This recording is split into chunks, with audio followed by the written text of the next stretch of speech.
নমস্কার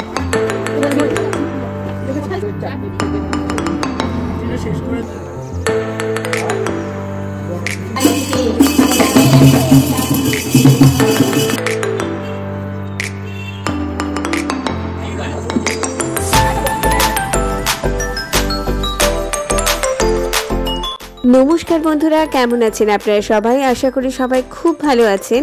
আমরাও খুব ভালো আছি। থাম্বনেল দেখে তো বুঝেই গেছেন আজকে আমরা চলছি বনবিবির দেশে।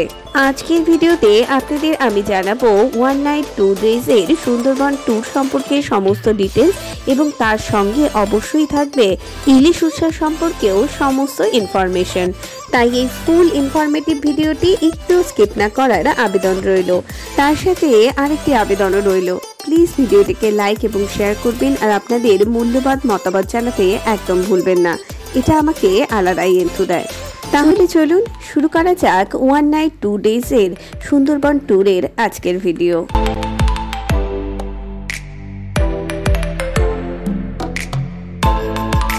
প্রথমেই জানাই কেমন ভাবে পৌঁছবেন। সুন্দরবন ট্রিপে যেতে হলে সবার প্রথমে আপনাকে পৌঁছতে হবে ক্যানিংয়ে। ক্যানিংয়ে পৌঁছানোর প্রধানত দুটি পদ্ধতি রয়েছে, একটি ট্রেন, আরেকটি পার্সোনাল কার বা রিজার্ভ কার। প্রথমে বলবো ট্রেনের কথা। শিয়ালদাহ থেকে ক্যানিং পর্যন্ত অনেকগুলো লোকাল ট্রেন রয়েছে, চাইলে সেগুলোর মধ্যে যে কোনো একটিতে করে পৌঁছে যেতে পারেন ক্যানিংয়ে, কিন্তু সকাল সকাল পৌঁছানোই সবচেয়ে বেস্ট। ট্রেনের টাইম টেবিল আমি স্ক্রিনে দিয়ে দিয়েছি, চাইলে অবশ্যই দেখে নিতে পারেন।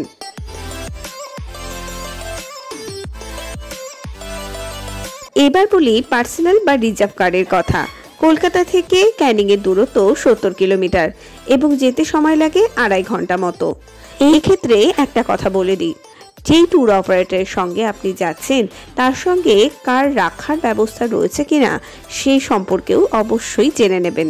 আর আপনি যদি ট্যুর অপারেটরের সঙ্গে কথা বলে যান তাহলে তো খুব ভালো, আর যদি না হয় তাহলে ক্যানিং স্টেশনের বাইরে এই যে দোকানগুলো দেখছেন, এগুলো সমস্ত ট্যুর অপারেটরদের দোকান। এখানে গিয়েও আপনি ট্যুর বুক করতে পারেন, বাট আমার মতে 1 নাইট 2 ডেজ এর ট্যুর আগের থেকে বুক করে যাওয়াই সবচেয়ে বেস্ট। আরেকটা কথা জানিয়ে রাখি, এই ক্যানিং স্টেশন থেকেই ট্যুর অপারেটররা আপনাদের দায়িত্ব নিয়ে নেবে। ওনাদের ভাড়া করা টোটো করে আপনাদের পৌঁছতে হবে ঘাটে। সুন্দরবনের বোট ছাড়ে সোনাখালী, গদখালী বা ক্যানিং থেকে। মোট কথা আপনার বোট যেখান থেকেই ছাড়ুক, ট্যুর অপারেটররা আপনাকে সেখানে পৌঁছে দেবে টোটো করে। বোটে তো উঠে গেলেন, এবার আপনাদের জানাবো এই 1 রাত 2 দিন আপনার কেমন ভাবে কাটবে, কোথায় কোথায় ঘুরবেন এবং কি কি করবেন। প্রথম দিন যদি আপনি সকাল সকাল এসে পৌঁছান বোটে, প্রথমেই আপনার ব্রেকফাস্ট দেওয়া হবে। ব্রেকফাস্টে সাধারণত থাকে লুচি, আলুর দম এবং মিষ্টি। খাওয়া দাওয়া করে ডাইরেক্ট হয় আপনাকে পাখিরালয়ে নিয়ে যাওয়া হবে, আর না হলে ঘোরানো হবে গোসাবা।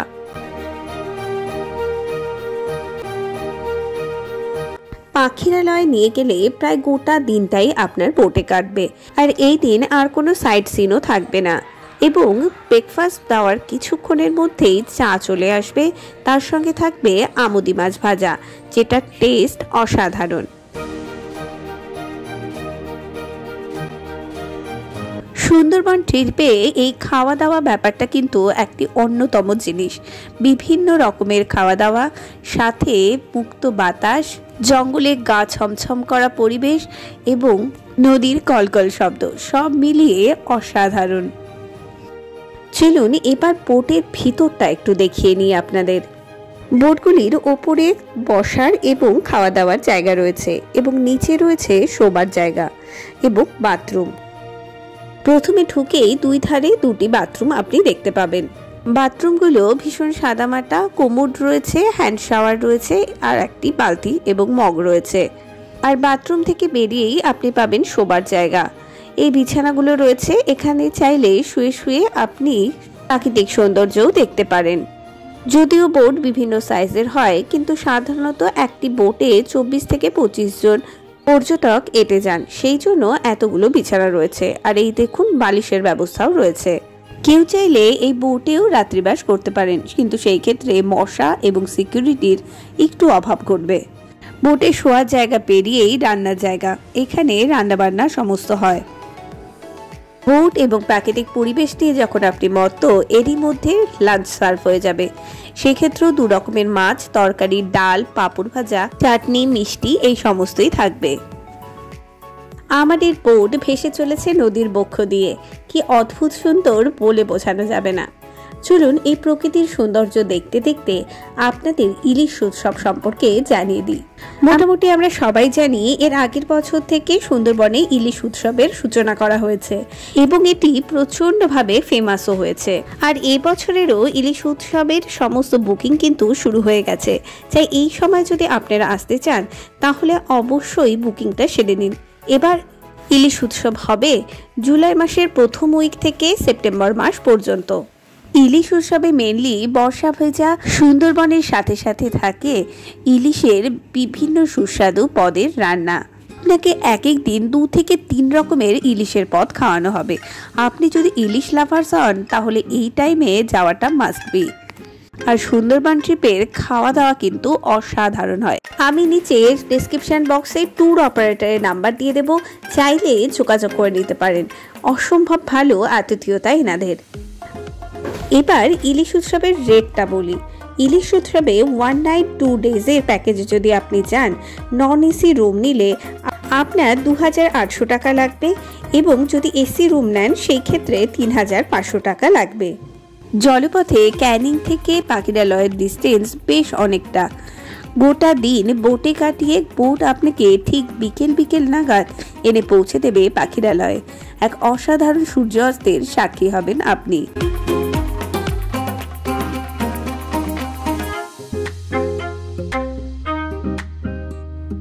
পাখিরালয়ে মেনলি আপনার রাতে থাকার ব্যবস্থা করা হবে। আপনি যেরকম পেমেন্ট করবেন সেই হিসাবে আপনাকে রিসর্ট অ্যালট করা হবে। এই ক্ষেত্রে আরেকটি কথা বলে দিই, আপনারা কতজন একটি রুমে থাকবেন এটা অবশ্যই প্রথমে ট্যুর অপারেটরদের সাথে কথা বলে নেবেন, না হলে পরে প্রবলেমে পড়তে হতে পারে। আপনার প্যাকেজ কত রেটের হবে সেই হিসেবে কিন্তু রুমগুলো সিলেক্ট করা হয়।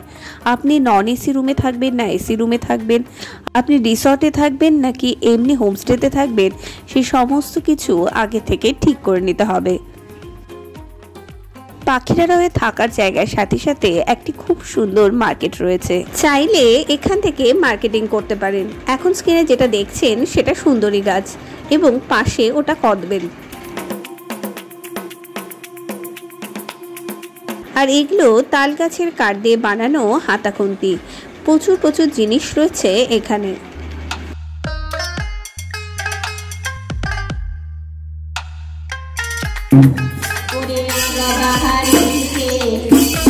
এরপরে সন্ধেবেলা আদিবাসী নৃত্যের সঙ্গে সঙ্গে আপনাকে পরিবেশিত হবে চাউমিন, চা, কফি বা মুড়ি, চপ, পকোড়া।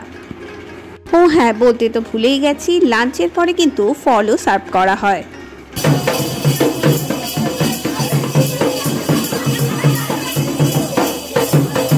আদিবাসী নৃত্য, গান সব মিলিয়ে যখন চারিদিক জমজমাট, কখন যে রাত গড়িয়ে যাবে টেরও পাবেন না। এরই মধ্যে সার্ভ হয়ে যাবে ডিনার। ভাত, ডাল, মটন কারি, ভাজা এবং স্যালাড দিয়ে রাত্রের ডিনার সমাপ্ত হবে।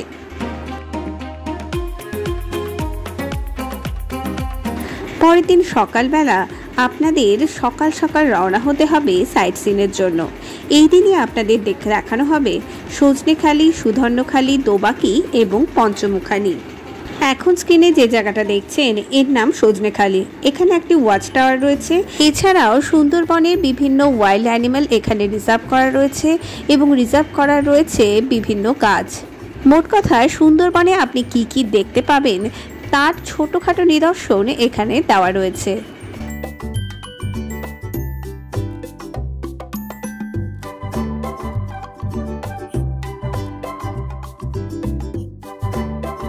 সজনেখালি ওয়াচ টাওয়ারের ওপর থেকে এটি ভিউ। মাঝখানে যে পন্ডটা দেখতে পাচ্ছেন এখানে বিভিন্ন বন্য পশু আসে জল খাবার জন্য। মিষ্টি জলের পুকুর।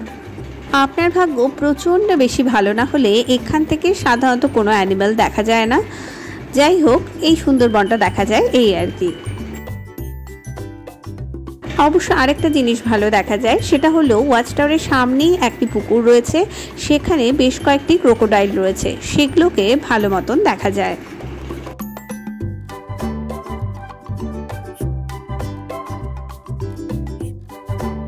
এখন স্ক্রিনে যেই গাছটি দেখতে পাচ্ছেন এটি সুন্দরবনের সুন্দরী গাছ। এখানে একটি গাছ লাগিয়ে রাখা রয়েছে এবং এর পাশেই বিভিন্ন ওয়াইল্ড অ্যানিমালদের স্ট্যাচু বানিয়ে রাখা হয়েছে। হঠাৎ করে দেখলে চমকে উঠবেন। ছোটবেলা ভূগোল বইয়ে আমরা প্রায় সকলেই শ্বাসমূলের কথা পড়েছি। এই যে এটি হলো সেই শ্বাসমূল। এখান থেকে বের হবার সময় গোসাপও দেখতে পেতে পারেন আপনি। আমরা দেখেছিলাম। ওই যে মাথা উঁচু করে আছে, এটি একটি বেশ বড় আকৃতির গোসাপ।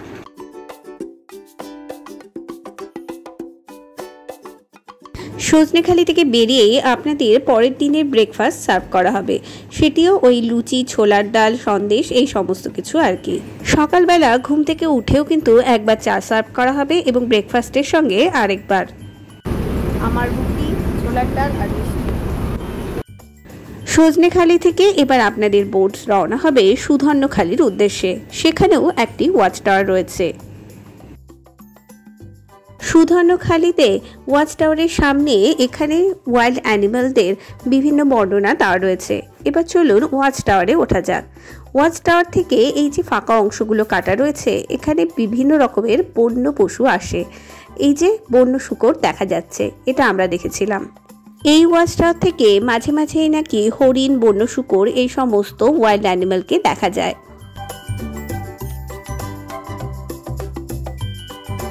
বড় নদীর থেকে এবার সরু ফাঁড়িতে ঢুকেছে বোট।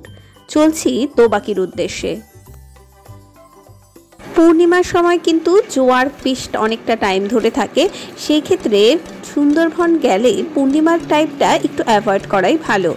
আরও সমস্ত ডিটেলস আমি এই ভিডিওতে দিয়ে দিয়েছি, চাইলে দেখে নিতে পারেন। সুন্দরবন সম্পর্কে প্রচুর ইনফরমেশন রয়েছে এই ভিডিওতে।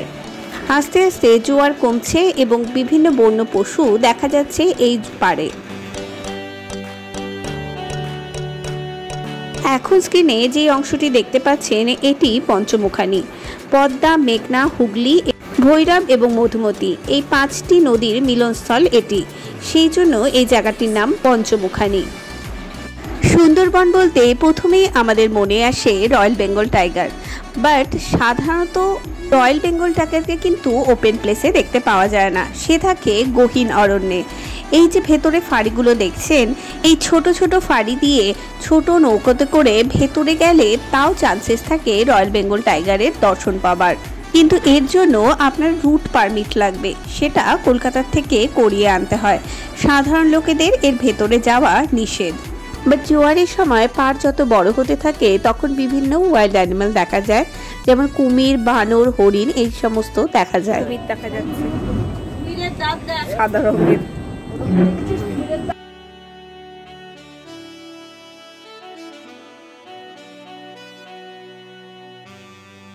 আলটিমেট আমরা এসে পৌঁছলাম দোবাকি। দোবাকির ঘাটের পাশেই আমরা দেখলাম প্রচুর লাল কাঁকড়া এবং ছোট ছোট মাছ, কিন্তু আমাদের দেখে বেচারারা গর্তের মধ্যে ঢুকে যেতেই ব্যস্ত।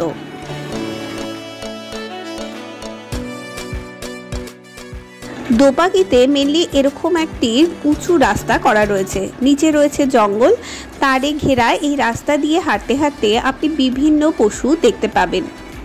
পিস টাইপের করা। তো এদিক দিয়ে আমরা যাচ্ছি। এখানে ঢুকতে প্রথমেই আমরা দেখলাম, ঢোকার সময় একটা বড় কুমির, তার সঙ্গে ঢুকতে গিয়ে দেখি প্রচুর কাঁকড়া, লাল কাঁকড়া। আমি ভিডিও করেছি, দেখাবো।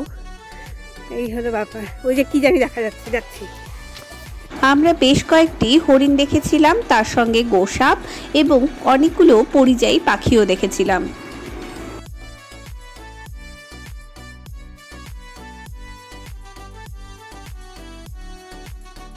সুন্দরবনের প্রায় প্রতিটি জায়গাতেই এরকম ছোট ছোট বাঘ দেবতা এবং বনদেবীর মন্দির দেখতে পাওয়া যায়। এবার দোবাকির থেকে লঞ্চ ছেড়ে আপনি পুনরায় যাবেন পাখিরালয়ে এবং বোটে উঠতে উঠতেই সার্ভ করা হবে লাঞ্চ। এমনি সময় তরকারি, ডাল, পাঁপড় ভাজা, চাটনি, 2 রকমের মাছ থাকবে, আর চিংড়ি, ভেটকি, এই সমস্ত। আর ইলিশ উৎসবে গেলে ইলিশের মিনিমাম 2 রকমের পদ আরও থাকবে, সাথে ভেটকি মাছও থাকবে। দুপুরের লাঞ্চের পরে ফল থাকবে এবং মোটামুটি তার পরপরই আপনি পৌঁছে যাবেন পাখিরালয়ে। এখান থেকে বাই টোটো আপনাকে নিয়ে যাওয়া হবে গোসাবা। এতে মোটামুটি 10-15 মিনিট সময় লাগবে। এই ভাড়া কিন্তু ট্যুর অর্গানাইজাররাই দেবে। টোটো করে আপনি এসে পৌঁছবেন গোসাবা বাজারে। গোসাবা বাজার থেকে একটু হেঁটে এগোলেই পেয়ে যাবেন হ্যামিল্টন হাউস বা বেকন বাংলো, এবং তার থেকে আরেকটু দূরে রয়েছে রবীন্দ্রনাথের বাংলো। বেকন বাংলোতে রয়েছে একটি পার্ক এবং বেকন বাংলো, এটির প্রবেশ মূল্য 5 টাকা। এই বাংলোটিতে রবীন্দ্রনাথ ঠাকুর হ্যামিল্টন সাহেবের আমন্ত্রণে এসে 2 রাত্রি ছিলেন। এটি এই বাংলোর প্রধান বৈশিষ্ট্য। তাছাড়া এখানে ফটো তোলার জন্য এবং বাচ্চাদের জন্য একটা বেশ সুন্দর পার্ক রয়েছে।